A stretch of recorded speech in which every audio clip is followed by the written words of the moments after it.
Hey everyone, so I happen to be in a really nice place. Got in last night, flight number 14 on this super long journey. My surprise, I happened to show up and it is raining, which is great because this actual country needed a lot of rain. They were going through a really difficult time. They were dealing with a lot of things and they needed a lot of rain, and the rain finally showed up, so I'm really happy. I'm happy to be here. I'm happy to experience this amazing, beautiful city. But yeah, I'm really happy to be here. It is a very beautiful city, but I decided to come out here, got myself an umbrella, and decided, you know what, I'm gonna go out there and enjoy this city. Rain or shine, you know what, life's still beautiful. Keep that in mind.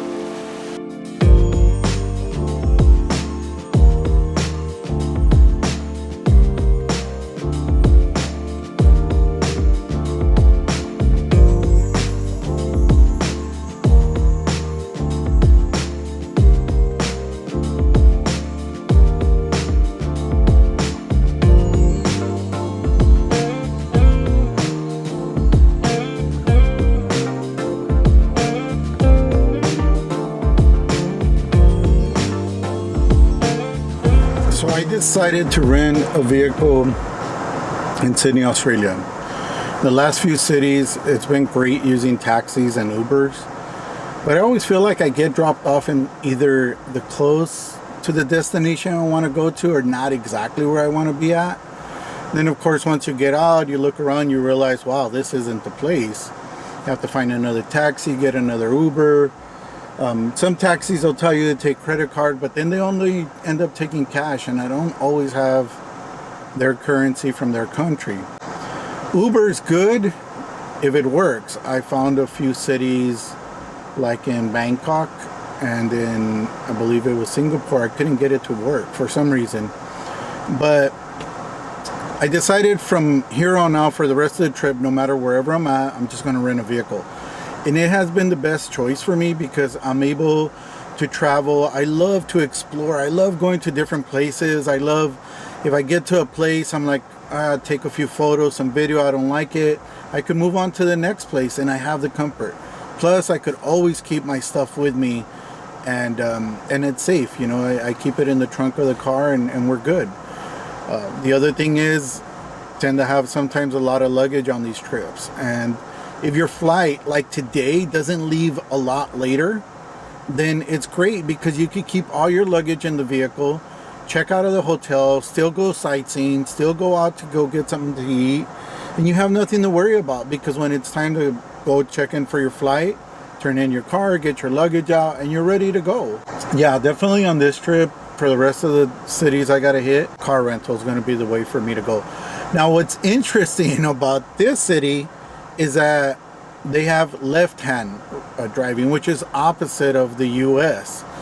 Now, at first it's a little bit trying to get used to because your mind tends to always be towards one side. So you really kind of like gotta rethink it, reforce it, and go towards the other side. Is it doable? It is. Is it challenging? Definitely. But I love it. I love having the freedom of being able to have my own vehicle, moving around, you know, not having to worry, did I leave some in the last taxi? Did I forget my phone, my credit card or something like that? And so, yeah, definitely the best way. But we're going to go get some food now because I'm super hungry and I need to go eat. So let's go get some food.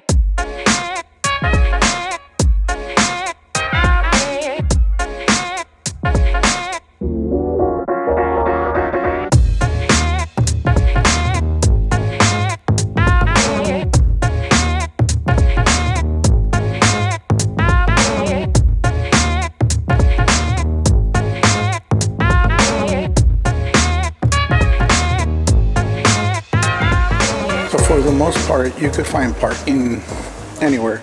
All their parking here is really underground, and you just have to get a ticket. I think for an hour I paid about $10, which is not bad. See, I keep doing this. I keep going to this side of the car. Keep forgetting the steering wheel's on this side of the car.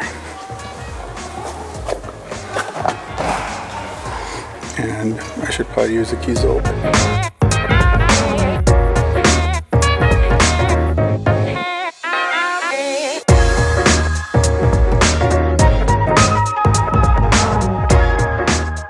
I'm at a restaurant called Lucha, and it's a Latin cuisine in Australia, but they have really good pork sandwiches here. I decided to go with a pork sandwich, and it has slaw in it, and it comes on ciabatta bread. So really excited to try it, and of course I gotta have a Pellegrino. I love these things. Someone introduced me to these things about 3 months ago, and I got hooked on them. So let's wait to get the sandwich and try it out. I'm really excited about this.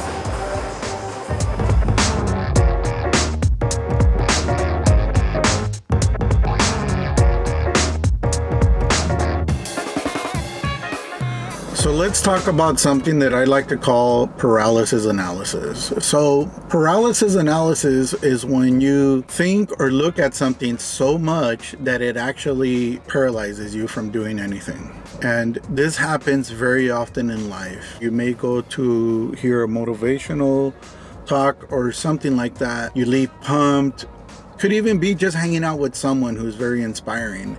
You leave pumped, you're like, I'm gonna go do this, I'm gonna challenge myself, and the next thing you know, you start to think about it, you start to look at it, you start to research it to the point to where you realize the bad things. And you end up paralyzing yourself, where you don't end up doing anything. Be very careful. Don't overthink it. Once something comes to you, just start putting it together, move forward, but don't get stuck on what we call paralysis analysis, because it will just paralyze you and you'll never get nothing done. You'll always end up in the same place. So be careful with that. Keep that in mind.